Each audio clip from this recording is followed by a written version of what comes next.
Kemarin saya ngajak mantan saya buat nikah dan dirinya jawab kalau ia belum mau menikah. Ya meskipun saya tahu bahwa dia punya cowok dan orang tuanya lebih merestui dia dengan cowoknya, tapi bukan itu poin utamanya gitu. Poin utamanya yang akan kita bahas saat ini adalah kenapa anak-anak muda itu belum mau atau bahkan nggak mau untuk menikah. Karena kalau kita lihat orang-orang zaman dulu ya, mereka bahkan nikah di usia belasan tahun gitu. Sedangkan anak-anak muda sekarang yang bahkan usianya di atas 25 tahun masih banyak yang belum menikah. Jadi kenapa?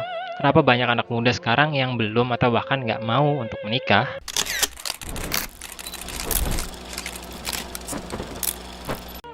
Jawaban yang paling sering digunakan oleh orang-orang adalah faktor ekonomi, di mana generasi muda saat ini, mungkin termasuk diri saya sendiri ya, itu banyak yang kantongnya sangat amat tipis.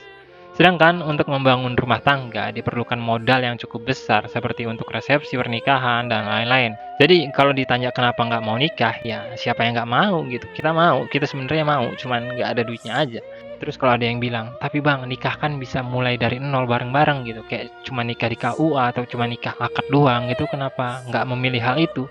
Well, pasangannya mana gitu. Memang masih ada pasangan yang mau diajak berproses dari nol kayak gitu. Kalaupun ada, pasti jumlahnya sangat amat terbatas dan udah jadi rebutan banyak orang gitu karena limited edition. Generasi muda saat ini mungkin mengalami defisit ekonomi yang paling besar dari generasi-generasi sebelumnya. Hal tersebut disebabkan oleh banyak faktor, salah satunya adalah kecerobohan kita dalam mengelola keuangan. Hasilnya, duit yang seharusnya bisa kita simpan atau kita tabung justru habis untuk memenuhi gaya hidup dan mengikuti beragam tren, entah itu beli HP keluaran terbaru, untuk hobi modifikasi dan lain-lain gitu, untuk hobi-hobi tertentu, untuk nongkrong juga bisa dan lain-lain. Intinya budaya konsumerisme dan hedonisme udah sangat amat melekat dan mengakar dalam kehidupan anak-anak muda saat ini. Belum lagi kalau ketemu hal-hal yang bisa dibilang sangat amat konyol dan bodoh, seperti narkoba, judi online, dan lain-lain. Ya, makin gak ada duitnya gitu. Di sisi yang berbeda, nilai perubahan kultural dalam lingkup keluarga juga mempengaruhi hal tersebut, di mana orang-orang terdahulu seringkali menyiapkan beragam jenis kebutuhan sang anak untuk menikah, seperti uang, tanah, atau bahkan dibangunkan sebuah rumah. Nah, orang tua zaman sekarang nih, khususnya yang hidup di perkotaan, udah nggak bisa lakuin hal itu. Karena mereka nggak punya sawah buat dijual, sapi buat dijual, dan beragam jenis investasi lain yang memang disiapkan secara khusus untuk anak-anak mereka. Kehidupan urban perkotaan hanya bergantung pada tabungan dan geliat ekonomi sehari-hari. Jadi kalau sang anak mau menikah, ya paling mentok orang tuanya cuma bisa nyumbang atau ngasih tabungan mereka. Hal tersebutlah yang kemudian bikin kebanyakan anak-anak muda sekarang memiliki beban yang berbeda, khususnya dalam konteks persiapan keuangan untuk menikah. Jadi kalau dibilang anak-anak muda sekarang kok banyak yang nggak mau nikah, sebenarnya ya kebanyakan dari mereka mau gitu. Cuman ekonomi mereka yang nggak mendukung dan nggak memungkinkan.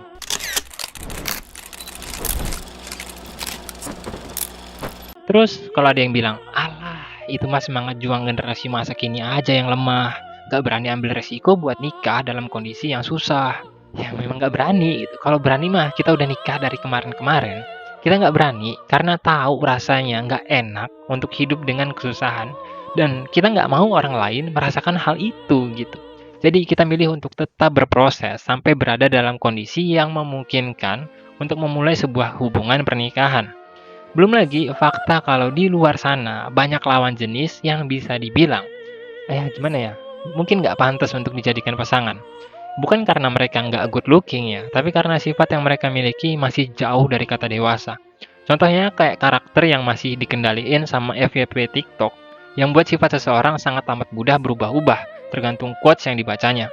Contoh lain bisa kita lihat dari orang-orang yang kedewasaannya belum matang, kayak lebih mudah emosional, egois, dan belum bisa menanggapi sebuah masalah dengan bijak.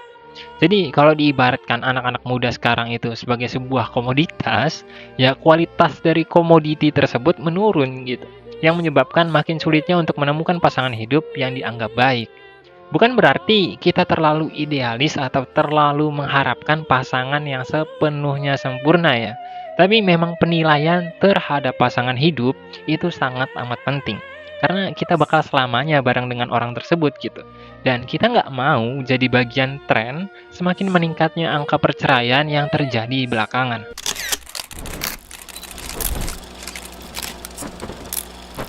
Jika sebelumnya kita membahas alasan mengapa seseorang belum mau menikah, sekarang kita bahas alasan mengapa seseorang tidak mau untuk menikah.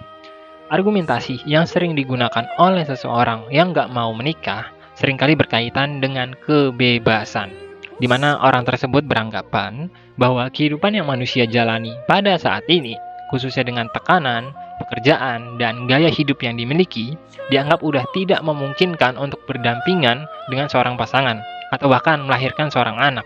Dan saat orang tersebut berada dalam kondisi yang lebih baik, maka dirinya akan beranggapan bahwa ia tidak membutuhkan seorang pasangan sebab independensi yang dirinya miliki dapat memberi apapun yang dirinya mau gitu. Di sisi lain, menikah juga dianggap sebagai batasan dari kebebasan yang mereka miliki, yang dianggap mempersulit hidup mereka. Biasanya bagian itu diisi oleh kaum liberal dan kaum idealis yang waktunya lebih banyak dihabiskan dengan dirinya sendiri, hingga beranggapan bahwa diri mereka tidak membutuhkan apapun selain kebebasan ataupun uang.